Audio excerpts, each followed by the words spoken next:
खबर राष्ट्रीय राजधानी दिल्ली से आयोजित किया गया प्रतिभा सम्मान समारोह 10वीं और 12वीं क्लास में 75% से ऊपर अंक लाने वाले छात्र छात्राओं को किया गया सम्मानित। सरकारी अर्ध सरकारी संस्थानों में नवनियुक्त अधिकारी कर्मचारियों को किया गया सम्मानित। खेल जगत, पत्रकारिता जगत, उद्योग जगत से जुड़े हुए प्रतिभाओं और वरिष्ठ समाज सेवियों को किया गया सम्मानित। Federation of Karpoori Thakur official and professional के बैनर तले किया गया कार्यक्रम का आयोजन दिल्ली के हरिनगर घंटाघर स्थित नारायणी धाम पर किया गया कार्यक्रम का आयोजन। कार्यक्रम के मुख्य अतिथि रहे राष्ट्रीय पिछड़ा वर्ग आयोग के सदस्य भुवन भूषण कमल। विशिष्ट अतिथि के रूप में GS Rajauria, member national dairy development board, Shyam Pratap Singh, special judicial magistrate Laxman Thakur, पूर्व income tax commissioner, Sant captain GR Bilkha, retired executive magistrate Rajveer Singh SI, professor doctor Updesh Verma, Awadhraj Sharmananda, राष्ट्रीय उपाध्यक्ष ऑल इंडिया MCEA ने अपनी गर्मामय उपस्थिति दर्ज कराई।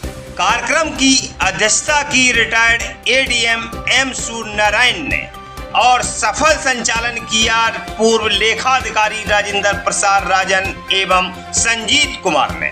कार्यक्रम के आयोजक इंजीनियर हंस कुमार ने आए हुए अतिथियों का फूल मालाओं, पटका और मोमेंटो के साथ गर्मजोशी से स्वागत किया और कार्यक्रम में आए हुए सम्मानित गणमान्य अतिथि महानुभावों का आभार व्यक्त किया। देखिए प्रतिभा सम्मान समारोह कार्यक्रम से जुड़ी शोषित जंग न्यूज की खास रिपोर्ट। अब तक जो बच्चे यहाँ बैठे हैं जिनका सम्मान हुआ, जिन्होंने 10th में 12th में बहुत अच्छे मार्क्स आए उनका सम्मान हुआ, हमारे इंग्लिश चैनल को पार करने वाले बेटे का सम्मान हुआ, हमारे मास्टर शेफ का सम्मान हुआ, वो बिटिया है पल्लवी उसका सम्मान हुआ। अभी आज आप लोगों को सम्मान सबका हुआ।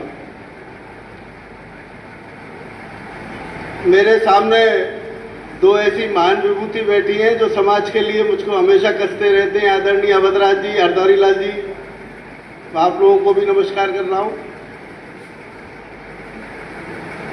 ये जो सम्मान की जो प्रक्रिया है ना,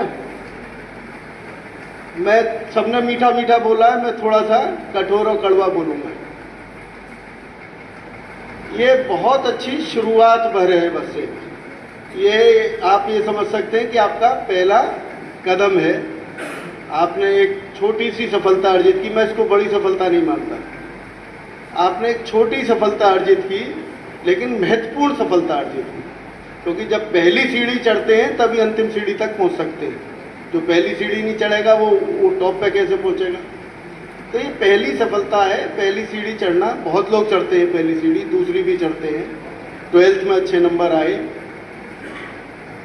लेकिन आगे क्या। सबने इतनी ज्ञान की बातें बताई, सबने बताया कैसे कैरियर ओरिएंटेशन किया आपका। कुछ चीजों को दिमाग में आप लोगों को बहुत स्पष्ट बैठाना पड़ेगा। पहला तो मन में ये तय करना पड़ेगा कि मुझे ठानना पड़ेगा, एक अपने अंदर एक कहते हैं ना कसम खानी पड़ेगी, एक जज्बा पैदा करना पड़ेगा कि मुझे जीवन में कुछ करना है। पहले ये तय करना पड़ेगा। पढ़ाई साथ की चीज है। पढ़ाई जो आप लोग कर रहे हो वो साथ साथ चलेगी, लेकिन पहले मन में ये ठानना पड़ेगा कि मुझे जीवन में कुछ बनना है, कुछ करना है। फिर ये तय करना पड़ेगा कि क्या करना है, मेरी रुचि किस में है, किस चीज में मेरी परफॉर्मेंस बहुत अच्छी हो सकती है, मैं ऐसा कौन सा रास्ता चुन सकता हूँ। वो साइंस का स्टूडेंट था लेकिन उसकी रुचि खाने की तरफ थी, तो उसने खाने में टॉप पे पहुंच के नाम किया, सफलता को बहुत ऊंचे स्तर पे जाके प्राप्त किया। अब सारा जीवन उसके कैरियर के लिए ओपन है। जितनी मेहनत वो बेटा कर पाएगा उतनी सफलता उसको लगातार मिलती रहेगी। आप लोगों को एक चीज और मैं कहना चाहता हूं, ये साल भर वाला होने वाला एग्जाम नहीं है जीवन। प्रतिदिन every day you have to perform, और एवरी डे आपकी एग्जाम होगा। आप नौकरी में जाएंगे, Surya ji retired additional collector थे, पूछिए इनसे। प्रोफेसर साहब हमारे बहुत बड़े साइंटिस्ट रहे, हिंदुस्तान में नाम है डेयरी में उनका, लक्ष्मण जी। जब आप नौकरी पा लेते हैं तो भी प्रतिदिन आपका एक एग्जाम होता है, आपकी परफॉर्मेंस जांची जाती है। और ख़ास तौर से जो वंचित समाज के लोग हैं उनकी डबल एक्सरे किया जाता है। जीवन में जो पिछड़े समाज के लोग हैं, अनुसूचित समाज के लोग हैं, उनकी नौकरी में उनकी परफॉर्मेंस का डबल एक्सरे होता है बाकियों से ज़्यादा। उनको फेल करने के लिए कि ये फेल है, ये लायक नहीं है, इसलिए उनको ज़्यादा बारीकी से देखा जाता है।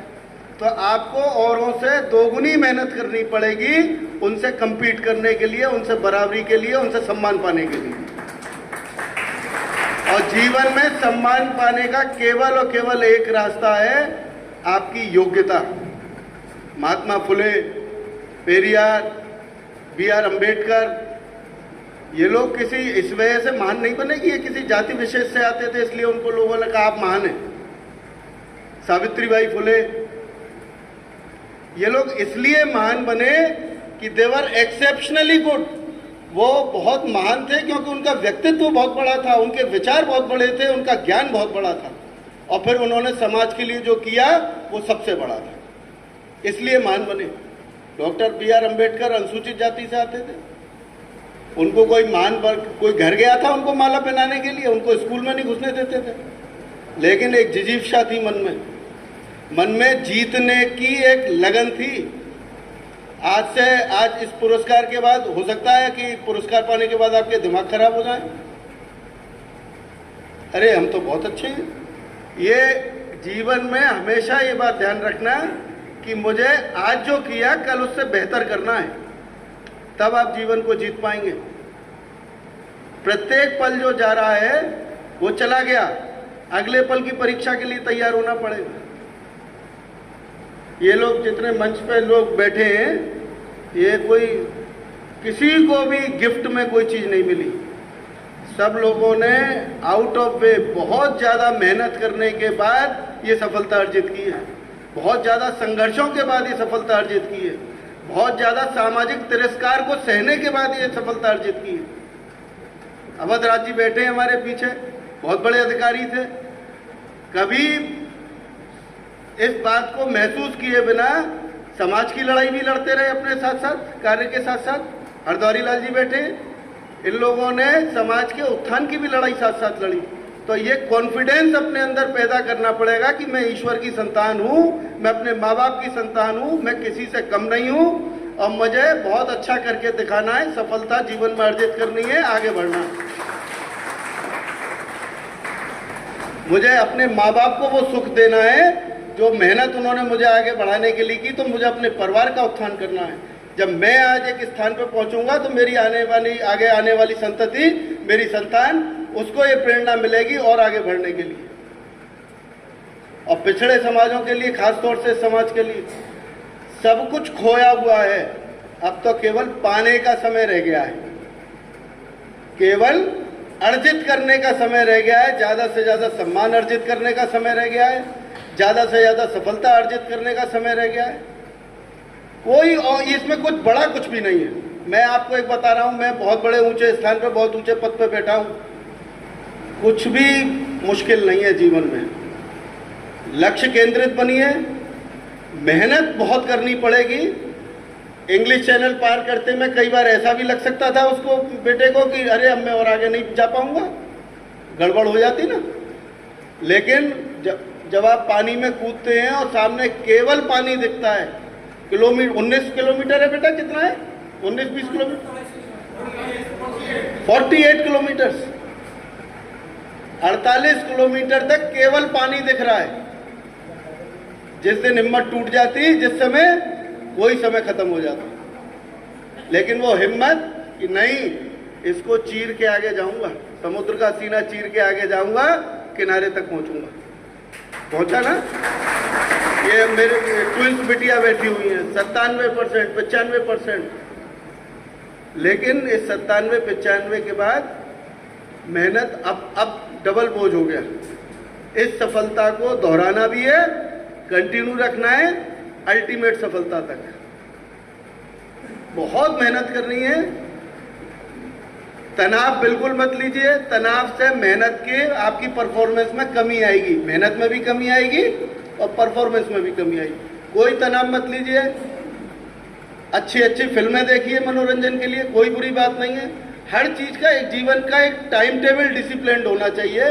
मुझे इतना पढ़ना है, जब पढ़ना है तो केवल पढ़ना है, दिमाग में दूसरी बात नहीं।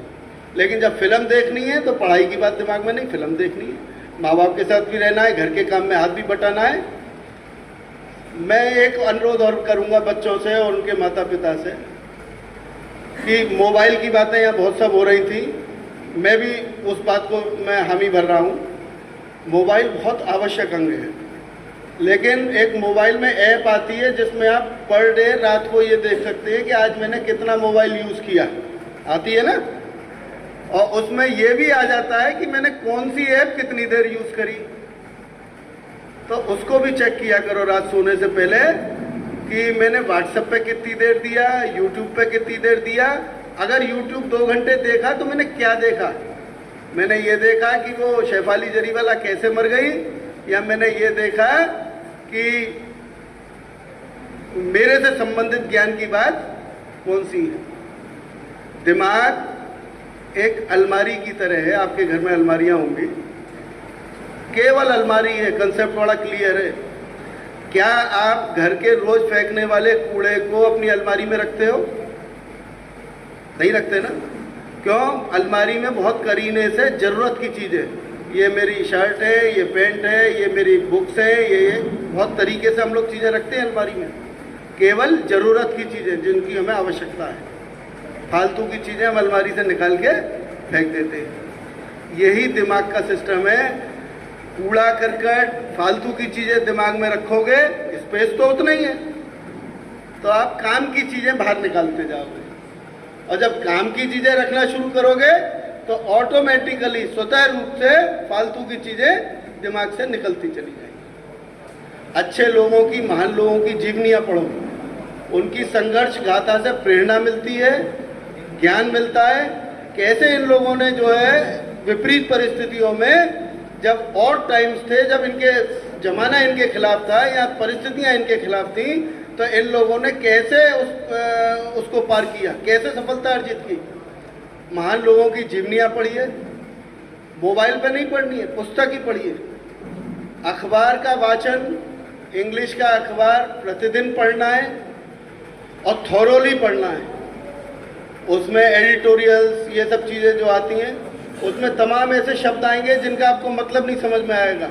उसके लिए हंस कुमार जी ने जो है आपको डिक्शनरी दी है, अंडरलाइन करिए, अंडरलाइन करके डिक्शनरी में उसका मीनिंग देखिए, उसको अपनी कॉपी में, डायरी में नोट करिए और फिर ये तय करिए कि आज मुझे इसका शब्द का यूज अपने किसी सेंटेंस में करना है।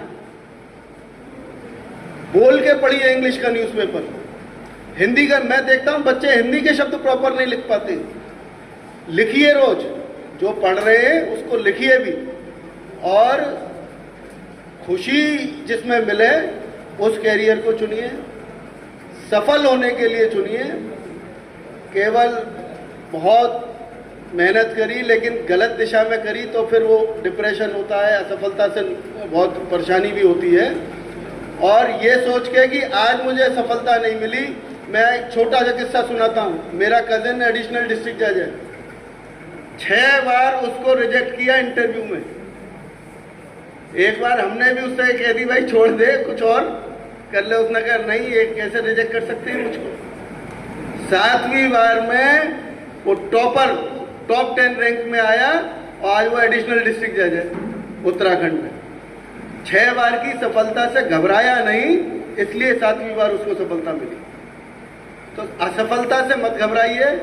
असफलता वो मापदंड है वो पैमाना है जो आपको ये बताता है कि मेहनत में हमारी कहाँ कमी रह गई। जी हाँ साथियों, अगर अभी तक आपने हमारे चैनल सोशल जंग को सब्सक्राइब नहीं किया है तो सब्सक्राइब जरूर करें और बेल आइकन दबाना ना भूलें ताकि हर लेटेस्ट धमाकेदार खबरों की अपडेट आप तक पहुंचाई जा सके। मैं माँ बाप